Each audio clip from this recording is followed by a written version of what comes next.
Naaritas to nga dugang hisgutanan ro mutaga mga kaigalaan. Kini ni ang kadto si Gobernador Gwendolyn Garcia murag ito sa mahigala og nagpatuo nga siya ray kamao.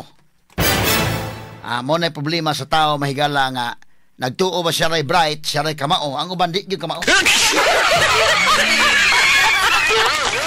Ako lang ning agi katawa ha, kay unsa man to agi ingon nga pagtuon.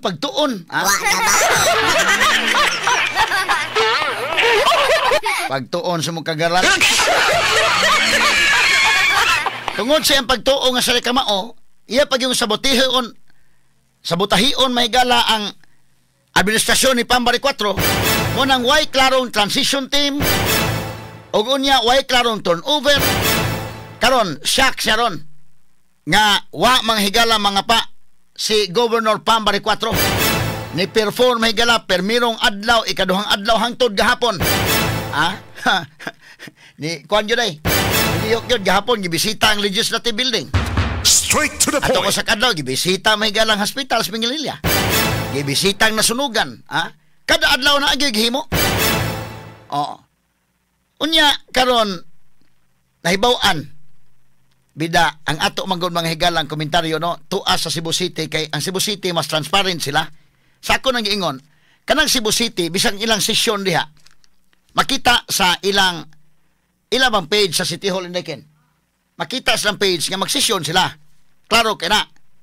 Pero des Kapitulo 1,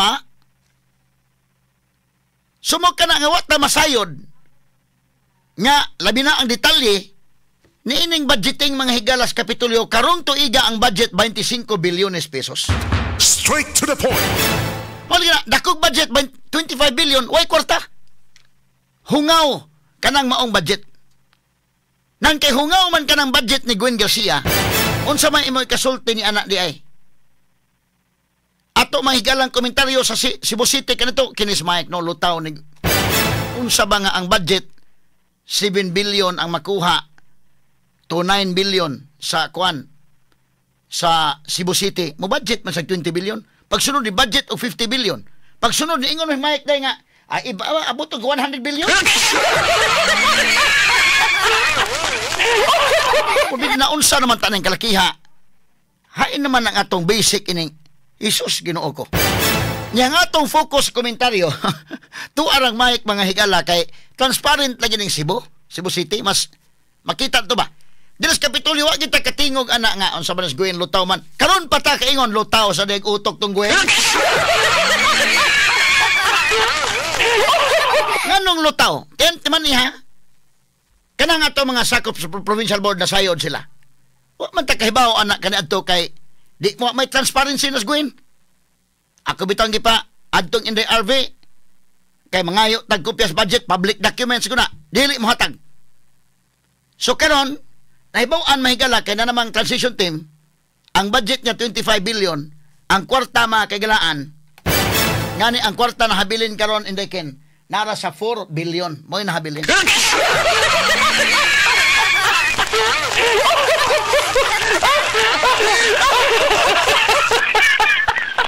Unya sa 25 billion pesos budget nga mo giplano ba 25 billion karon tuiga ang habilin 4 billion naman lang. Unsa may kasulti mo di ba lutaw? Mubalik manggutas budgeting ba kining probinsya murag balay kini. Atong ibalik sa Panimalay. Kanang ikaw mo oy inahan sa Panimalay. Ang inyong kwarta ibutan ta ipon kwarta nimo og imong bana ibutan ta lang 10,000 ra ang buwan. Di para dili lisod ba anto kanon. Kana lang ha kay pare-pareha man ni. Ang kwarta sa Kapitulo 9 to 10 billion ang tuig.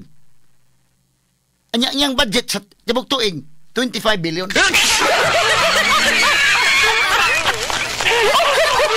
Unsa man man lutaw ba?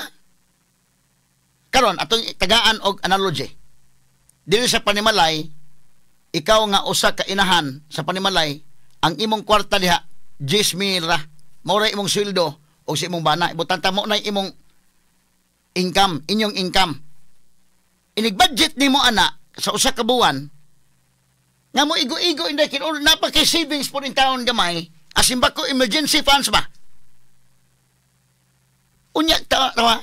Ug duna kay 10,000 nga imong sweldo, imong kwartas o sa kabuan. Mo budget ka 25,000. Mo budget ka labaw sa imong kita. Unsa may tawag nimo na di ba lutaw utok?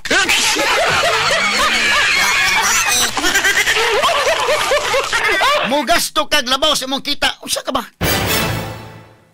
Asa man ka?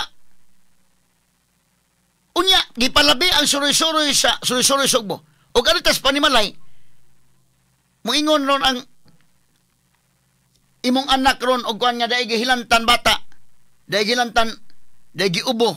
Ay lang palitin na og kuan. Ay lang sa palitin ng paracetamol o kan tambal sa ubo kay ang atong budget sa pagsuroy-suroy manuroy tag Boracay.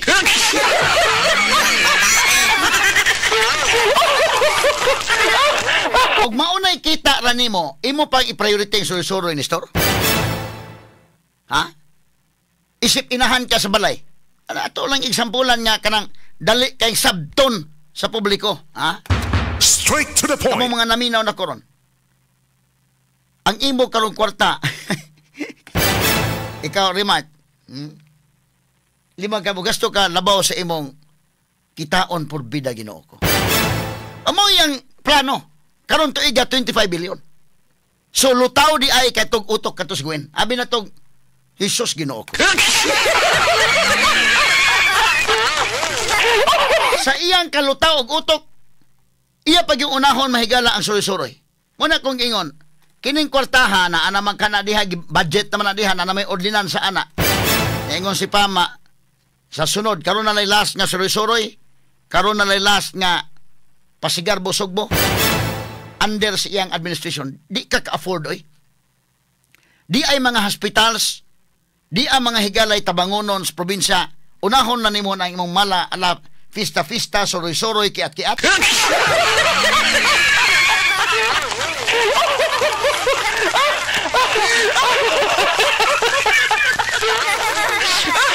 Unsa ba ng klasiha in town? Basic man ang gitudluan mata na pagkagamay pa indaykin nga pag-ana bang pag-eskwela pa ba nato? O di ay imong allowance na. Imo ganang hunahuna honest store imong allowance usa ka semana. Kanang imong semanang allowance pila man? Mo budget ka gyud nga maigo nang imong allowance usa ka semana. O makatigom-tigom pa kagamay. Mo gasto ka, magplano kag mo gasto labaw anang imong budget. Unsa may tawag nimo ana? Unsa man ni matudlo sa budgeting? Anong nya? Sa mo pa sultion mingon pa ba? Pagtuon.